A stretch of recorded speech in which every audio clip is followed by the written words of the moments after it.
Sidoarjo malam itu terasa lebih dingin dari biasanya. Hembusan angin lembab menyusuri gang-gang kecil desa Simokoreng, menyapu dedaunan kering yang berjatuhan. Lampu-lampu jalan yang redup seolah tak cukup kuat menerangi gelapnya malam, menciptakan bayangan-bayangan samar di setiap sudut desa. Desa ini tampak tenang di permukaan, tapi selalu ada bisik-bisik tentang hal-hal yang sulit dijelaskan dengan akal sehat. Masyarakatnya hidup sederhana, bergantung pada sawah, tambak udang, dan pekerjaan serabutan di kota. Namun, ketenangan ini seringkali terasa ganjil, seolah ada sesuatu yang bersembunyi di balik kebiasaan sehari-hari mereka. Seorang mahasiswa semester akhir di Universitas Airlangga, Adi Wibisono, adalah salah satu warga muda yang memutuskan tetap tinggal di desa itu, meskipun kebanyakan teman sebayanya pergi merantau. Keluarganya tidak memiliki banyak pilihan. Ayahnya adalah buruh tambak yang penghasilannya tidak seberapa, sementara ibunya menjual makanan kecil untuk membantu menambah penghasilan. Sebagai anak pertama dari 3 bersaudara, Adi memikul harapan besar keluarganya. Ia berjuang keras menyelesaikan kuliahnya di kota Surabaya dengan mengandalkan beasiswa super semar dan pekerjaan paruh waktu yang seringkali menguras tenaganya. Meski sering dianggap pemuda berprestasi, Adi tidak lepas dari cibiran sosial.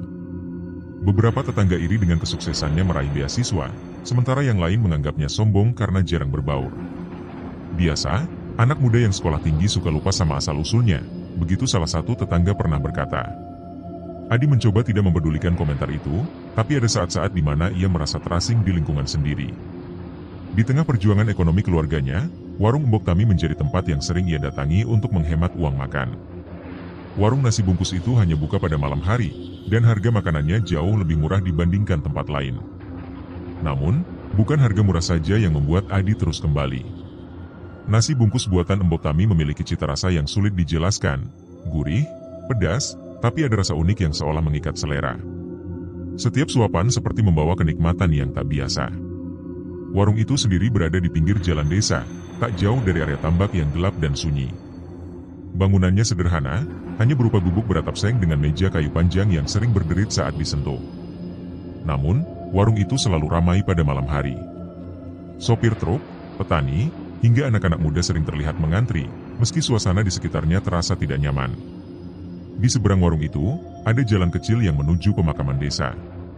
Letaknya hanya beberapa ratus meter dari warung, tapi keberadaannya sering luput dari perhatian, karena tertutup rimbunan pohon bambu.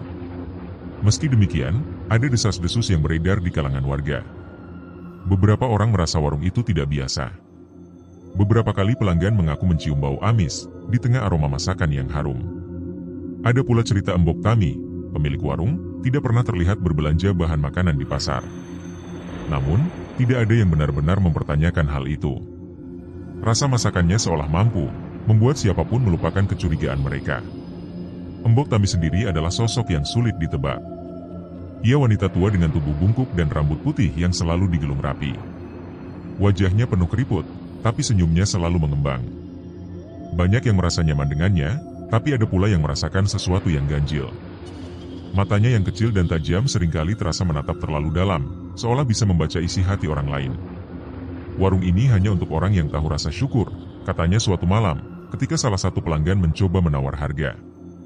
Malam itu, Adi kembali mampir ke warung Mbok Tami setelah selesai mengerjakan tugas kelompok di rumah temannya. Udara dingin terasa menusuk kulitnya saat ia berjalan kaki ke sana. Suara gemerisik daun bambu di dekat pemakaman membuat suasana semakin sunyi. Tapi perutnya lapar, dan pikirannya dipenuhi bayangan nasi bungkus panas yang lezat. Ia tidak peduli dengan rasa takut yang merayap di benaknya. Ketika Adi tiba, warung itu seperti biasa sudah penuh dengan pelanggan. Ia mengangguk ke arah beberapa wajah yang dikenalnya sebelum duduk di pojok, tempat favoritnya. Mbok Tami menyapanya dengan senyum ramah, lalu menyodorkan nasi bungkus tanpa diminta. "Ini nak Adi. Sudah kuhangatkan," katanya. Adi tersenyum kecil, merasa beruntung mendapat perhatian khusus dari Mbok Tami. Namun, malam itu, ada sesuatu yang berbeda. Adi merasa mata Mbok Tami menatapnya lebih lama dari biasanya. Ketika mulai membuka nasi bungkusnya, aroma harum yang biasa ia cium tiba-tiba terasa lebih menyengat, hampir menusuk. Sejenak ia terdiam, tapi rasa laparnya mengalahkan segalanya. Adi tidak tahu, malam itu adalah awal dari mimpi buruk yang akan mengubah hidupnya selamanya. Sebelum video cerita horor ini berlanjut, ada baiknya para penonton untuk memberikan subscribe, like dan menyebarkan video ini. sehingga memotivasi kami untuk membuat cerita video yang lebih menyeramkan, menakutkan, menarik, dan memberikan pesan-pesan positif dalam berkehidupan. Selain itu, tidak lupa menyalakan gambar lonceng agar Anda menjadi penonton pertama yang mengetahui saat kami upload cerita horor terbaru yang akan menguji keberanian Anda untuk mendengarkan dan menonton video ini sendirian. Dan selamat menonton. Suatu malam di Kabupaten Sidoarjo, Jawa Timur, terasa penuh dengan keheningan menggantung berat di udara.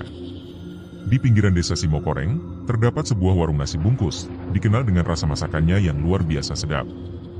Warung itu hanya buka pada malam hari, menambah kesan misterius yang menyelimutinya. Lampu redup menerangi papan kayu dengan tulisan, "Nasi bungkus Embok Tami," yang tampak tua dan berlumut. Para pelanggan berdatangan dari berbagai penjuru, dari sopir truk hingga mahasiswa yang begadang mengerjakan tugas. Di balik meja panjang kayu, seorang wanita tua bernama Embok Tami melayani pelanggan dengan cekatan. Wajahnya penuh dengan keriput, tapi senyumnya selalu mengembang, menciptakan kesan ramah yang menenangkan. Namun, ada sesuatu yang aneh dengan suasana warung itu. Di sudut ruangan, tergantung sebuah keris kecil berkarat. Meski tampak seperti pajangan biasa, keris itu memancarkan aura dingin yang menusuk siapapun yang memandanginya terlalu lama. Seorang pelanggan bernama Adi Wibisono, mahasiswa semester akhir di Universitas Airlangga yang sering mampir ke warung itu, merasakan keanehan sejak pertama kali makan di sana. Namun, rasa nasi bungkus buatan Embok Tami terlalu menggoda untuk dihindari. Ia tidak tahu, setiap suapan yang dinikmati adalah awal dari sesuatu yang mengerikan. Pada malam itu, suasana warung terasa lebih sunyi dari biasanya. Hanya ada suara cicit jangkrik dan gemerisik daun tertiup angin. Adi duduk di pojok, menunggu pesanannya disiapkan. Ia memperhatikan Embok Tami yang tampak lebih pendiam malam ini. Gerakannya perlahan, seperti terbebani sesuatu yang berat. Di saat yang sama, Adi merasa ada sesuatu yang mengawasinya, membuat bulu kuduknya berdiri. Ia menoleh ke sudut ruangan, tepat ke arah keris kecil itu. Seketika, hawa dingin menyergapnya, seperti ada tangan tak terlihat yang mencengkeram lehernya. "Mas Adi, ini pesanannya," suara Embok Tami membuyarkan lamunannya. Senyum ramah Embok Tami seolah menenangkan, tapi mata Adi tak bisa lepas dari keris berkarat itu. Ia merasakan ada yang tidak beres, tapi ia menepis pikirannya sendiri. "Ah, mungkin aku terlalu lelah," gumamnya dalam hati. Saat Adi mulai menyantap nasi bungkusnya, ia merasakan rasa yang sangat nikmat, bahkan lebih nikmat dari biasanya. Namun, di balik kenikmatan itu, muncul perasaan mual yang aneh, seperti ada sesuatu yang merayap di tenggorokannya. Ia menatap nasi bungkus di tangannya, untuk sesaat, ia melihat sesuatu yang menyerupai belatung kecil melompat dari lauknya. Adi tersentak dan menjatuhkan bungkus nasi itu ke meja. "Kenapa, Mas? Nasinya nggak enak?" tanya Embok Tami dengan nada datar, tapi matanya tajam mengamati Adi. Suasana mendadak berubah mencekam. Adi ingin menjawab, tetapi tenggorokannya tercekat. Ia hanya menggeleng lemah sambil mengambil napas panjang. Saat Adi mencoba menenangkan dirinya, ia mendengar bisikan samar, seperti suara perempuan menangis. Ia menoleh ke kanan dan ke kiri, tapi tidak ada siapapun di sana selain dirinya dan Embok Tami. Bisikan itu semakin jelas, bercampur dengan tawa kecil yang serak, membuat jantung Adi berdegup kencang. "Maaf Embok, saya harus pergi," kata Adi tergesa-gesa sambil berdiri. Ia meraih tasnya, tetapi sebelum ia melangkah keluar, Embok Tami berkata dengan nada dingin, "Hati-hati di jalan, Mas. Malam ini dingin sekali, jangan sampai tersesat." Kata-kata itu menghantam Adi seperti peringatan. Ia merasa darahnya membeku. Ketika melangkah keluar, ia menoleh sekali lagi ke arah warung. Embok Tami berdiri di depan meja dengan senyum yang tak lagi terasa ramah. Di sudut ruangan, keris kecil itu berkilauan samar, seolah menyimpan rahasia yang menunggu untuk diungkapkan. Saat Adi berjalan pulang, ia merasa seperti ada yang mengikutinya. Bayangan gelap di ujung jalan tampak bergerak, dan suara langkah kaki terdengar di belakangnya. Ia berlari tanpa menoleh, berharap semua itu hanyalah imajinasinya. Tapi malam itu, Adi tidak tahu jika langkah kakinya telah memasuki dunia yang jauh lebih gelap daripada yang pernah ia bayangkan. Malam itu, setelah menikmati nasi bungkus dari warung, Adi terbangun dari tidurnya dengan tubuh bermandi keringat. Dalam mimpinya, ia berdiri di tengah pemakaman tua yang asing baginya. Sekelilingnya dipenuhi sosok-sosok samar dengan wajah pucat, menangis dalam diam. Mereka mengelilingi sebuah makam yang baru digali, dan di atas batu nisan tertulis namanya sendiri, Adi Wibisono. Saat mencoba berteriak, suaranya tertahan, dan tubuhnya terasa membeku. Ketika Adi akhirnya terbangun, ia merasa napasnya sesak, seperti ada beban berat yang menekan dadanya. Di samping tempat tidurnya, ia menemukan daun pandan yang basah dan berbau amis. Ia tidak ingat pernah membawa benda itu ke kamar. Tubuhnya menggigil, meski udara malam di kamarnya terasa hangat. Keesokan harinya, Adi mencoba mengabaikan perasaan aneh itu. Namun, mimpi itu terus menghantuinya. Setiap kali memikirkan warung Embok Tami, ia merasa seperti ada yang mengawasinya. Sepanjang hari, bayangan mimpi itu melintas dalam benaknya. Wajah-wajah pucat dalam mimpinya terasa begitu nyata, seolah-olah mereka menyimpan dendam yang tak terucapkan. Ketika malam tiba, Adi merasa enggan untuk tidur. Ia memutuskan untuk menyalakan lampu dan membaca buku demi mengusir rasa takutnya. Namun, bayangan dari sudut matanya membuatnya gelisah. Ia merasa seperti ada sosok berdiri di luar jendela, mengintip ke dalam kamarnya. Adi memberanikan diri untuk mendekati jendela. Ia mengintip keluar, hanya untuk melihat bayangan hitam besar yang berdiri di bawah pohon mangga di halaman rumahnya. Bayangan itu tak bergerak, hanya memandang ke arahnya. Ia segera menutup tirai dengan tangan gemetar, mencoba meyakinkan dirinya bahwa pemandangan itu hanyalah bayang-bayang pohon yang ditiup angin.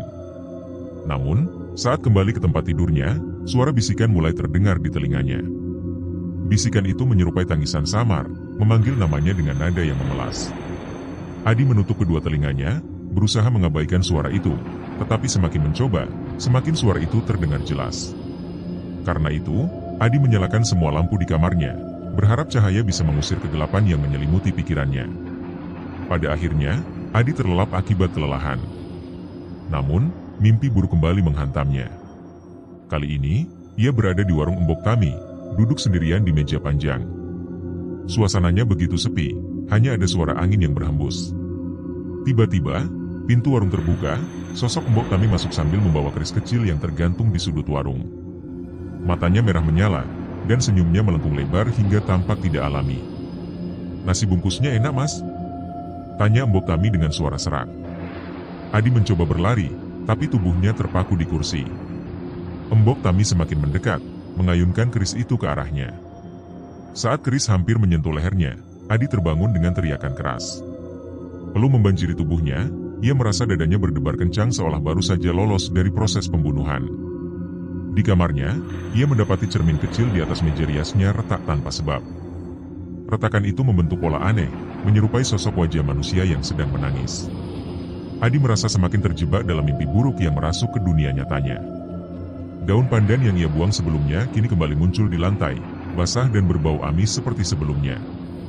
Malam itu, Adi memutuskan menghubungi temannya, Randy Subandrio, untuk menceritakan semua yang dialami. Namun, saat mengangkat telepon, suara di ujung sana terdengar seperti tangisan samar yang sama dengan yang didengar sebelumnya. Adi menjatuhkan teleponnya, membeku dalam ketakutan yang mencekam. "Apa yang sebenarnya terjadi padaku?" gumamnya dengan suara bergetar. Ia menyadari sesuatu yang kelam sedang mengintainya, dan semuanya diyakini bermula dari warung Embok Tami. Adi mulai mendengar cerita dari teman-temannya, yang juga sering makan di warung Embok Tami. Beberapa dari mereka mengaku, mengalami mimpi serupa. Mereka bermimpi menghadiri pemakaman yang sunyi, sosok di dalam peti mati adalah diri mereka sendiri. Hal ini membuat Adi merasa semakin resah. Apalagi ketika mendengar beberapa pelanggan yang sering makan di warung itu jatuh sakit tanpa alasan yang jelas. Ada yang mengalami demam tinggi, ada yang kehilangan nafsu makan, bahkan ada yang tiba-tiba ditemukan tewas di rumahnya. Semua korban memiliki kesamaan. Sebelum mereka meninggal, mereka selalu mengigau tentang pemakaman dan warung Embok Tami. Namun, tidak ada yang berani mengaitkan kejadian itu dengan warung. Adi mencoba melupakan mimpi buruknya dan menghindari warung itu untuk sementara. Tapi rasa nasi bungkus Embok Tami seperti terus memanggilnya. Suatu malam, saat berkumpul dengan teman-temannya, Adi mendengar cerita dari Dimas Soeharto, seorang supir truk yang sering makan di warung Embok Tami. Dimas bercerita, setelah makan di sana, ia bermimpi berada di jalan yang gelap dan sepi. Di depannya ada truk tua tanpa sopir berjalan perlahan, meninggalkan jejak ban berwarna merah darah di jalan. Dimas terbangun dengan napas tersengal dan menemukan jejak kaki berlumpur di lantai kamarnya. Teman lain, Rina Raharjo, seorang mahasiswi IKIP Surabaya, bercerita sering mendengar suara tangisan dari sudut kamarnya setelah makan di warung Embok Tami. Suara itu semakin jelas saat mencoba tidur, seperti ada sosok yang merintih tepat di telinganya. Suatu malam, ia melihat bayangan seorang wanita tua berdiri di sudut kamarnya, di tangannya tergenggam sebilah keris kecil berkarat, keris sama yang ada di warung Embok Tami.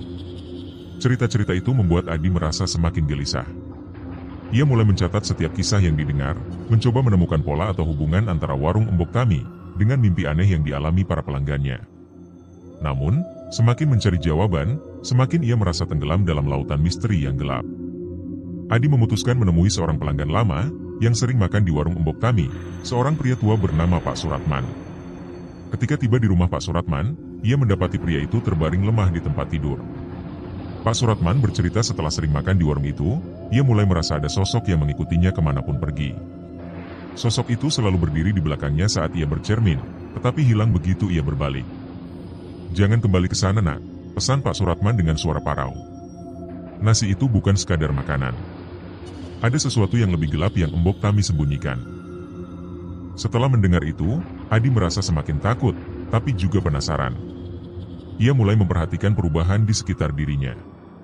Burung gagak sering berputar-putar di atas rumahnya, ia juga mendengar suara langkah kaki di atap setiap malam.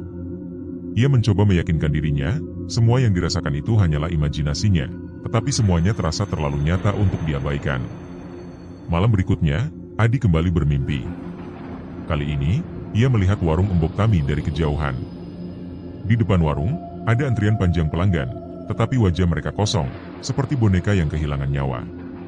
Embok Tami berdiri di depan pintu dengan senyum lebar, tangannya memegang keris yang meneteskan darah. Saat terbangun, Adi menemukan bekas luka kecil di lengannya yang tidak diingat bagaimana ia mendapatkan luka itu. Adi mulai yakin, warung Embok Tami menyimpan rahasia lebih gelap dari yang dibayangkan. Ia tahu menjauh saja tidak cukup, ia harus menemukan kebenaran di balik semua ini, meskipun berarti harus menghadapi ketakutan terbesarnya. Suatu malam, seorang wartawan majalah misteri yang menginvestigasi dan melaporkan cerita-cerita aneh dan mistis, Agus Dwi Payana, diam-diam memotret warung Embok Tami dari kejauhan. Ia tertarik dengan rumor tentang warung Embok Tami, sehingga memutuskan menyelidiki lebih dalam. Saat memeriksa hasil foto jepretannya, ia terkejut. Ada sosok wanita muda berdiri di belakang Embok Tami, meski diyakini saat memfotonya, tidak ada siapapun di belakang Embok Tami. Karena itu, Agus mencoba mendekati warung untuk wawancara dengan Embok Tami, tapi ada perasaan berat yang menahannya. Ia merasa udara di sekitar warung semakin dingin, dan suara tawa samar terdengar di telinganya. Saat melangkah mundur, ia melihat ada bekas darah kering di bawah salah satu meja di warung itu.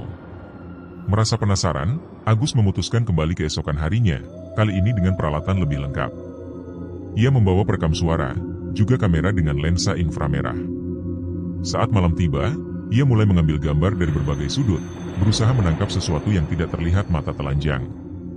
Saat memutar rekaman suara, terdengar bisikan samar menyebutkan namanya, yang membuat bulu kuduknya berdiri.